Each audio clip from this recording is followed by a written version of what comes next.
Hi everyone, my name is Rachel Craven, and I will be going over applying UDL and Chapter 12 strategies to instructional design for adult learners.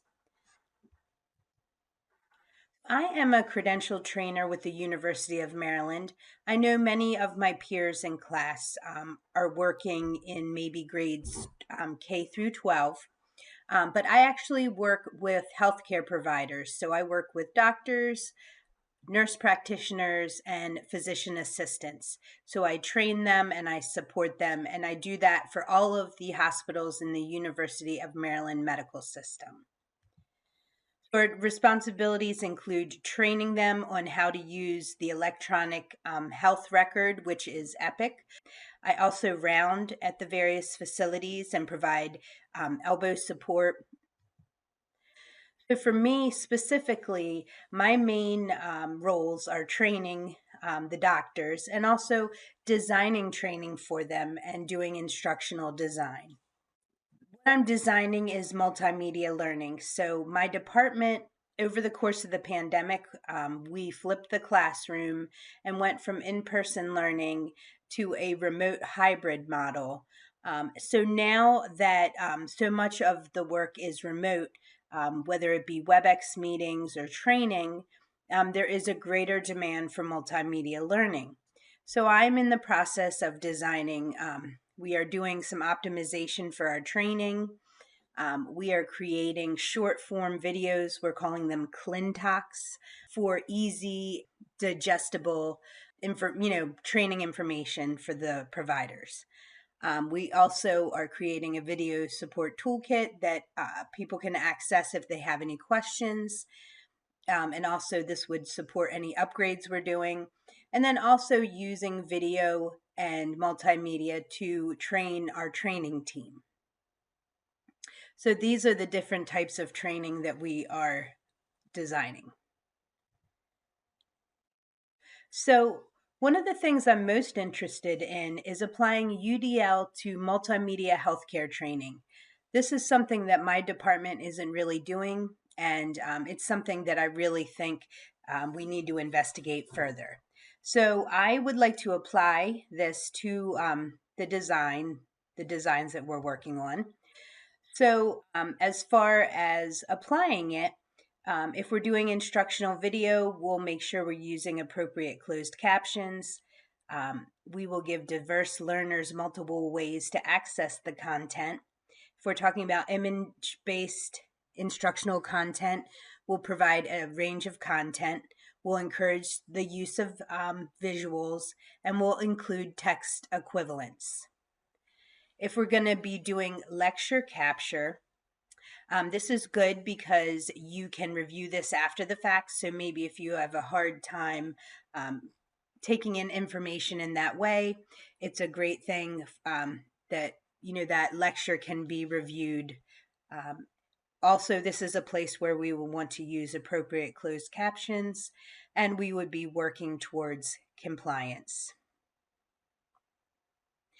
As far as our slide presentations, and we use those pretty often, PowerPoint, we would use the slides and the handouts to guide. So not only do you get to view the presentation, but you would have either a printed out copy or you would send out a copy of the handout as a companion to that slide presentation.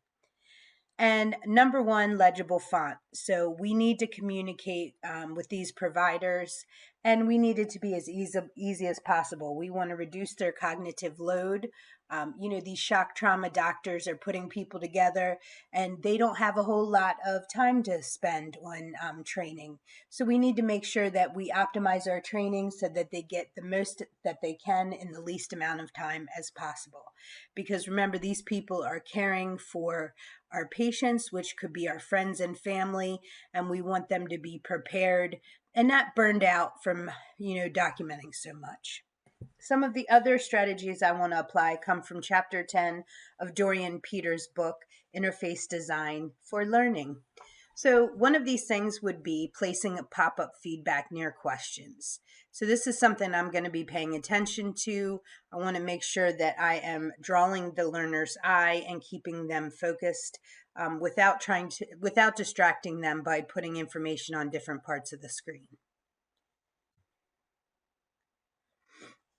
So I want to design to accommodate rich feedback. So we want to be providing feedback throughout the training as well as at the end.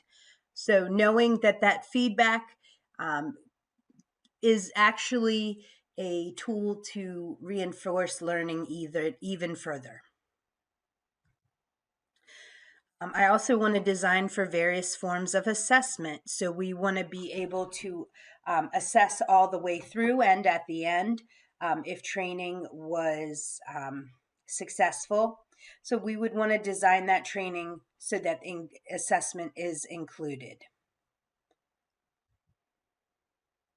So another thing is selecting tools based on the learning domain and activity. So we demonstrate software, it's called Epic. And so this is the software the providers are using to document. So if we're creating an interactive module, if you drag and drop, we need to be able to drag and drop. If they need to text in a text field, they need to be able to do that as well. Set the learning in a real world context to promote transfer. So these are hands-on folks. So we need to give them scenarios that speak to their workflows. So if we have a provider in shock trauma, we set up a training scenario where we have a patient coming into our TRU, which is the trauma emergency room.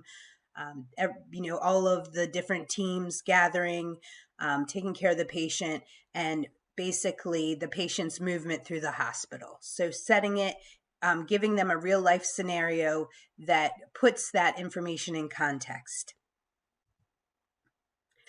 And so also we need to make sure we're supporting experimentation and play. So our electronic health record is live and it contains everybody's information, and we don't really want people playing around in that environment. We do have a playground that mirrors that environment.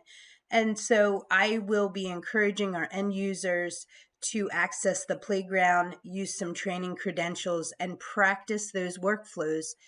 Outside, it's freeing to be able to experiment and play without being able to actually harm actual patients. So that hands-on experience is very important.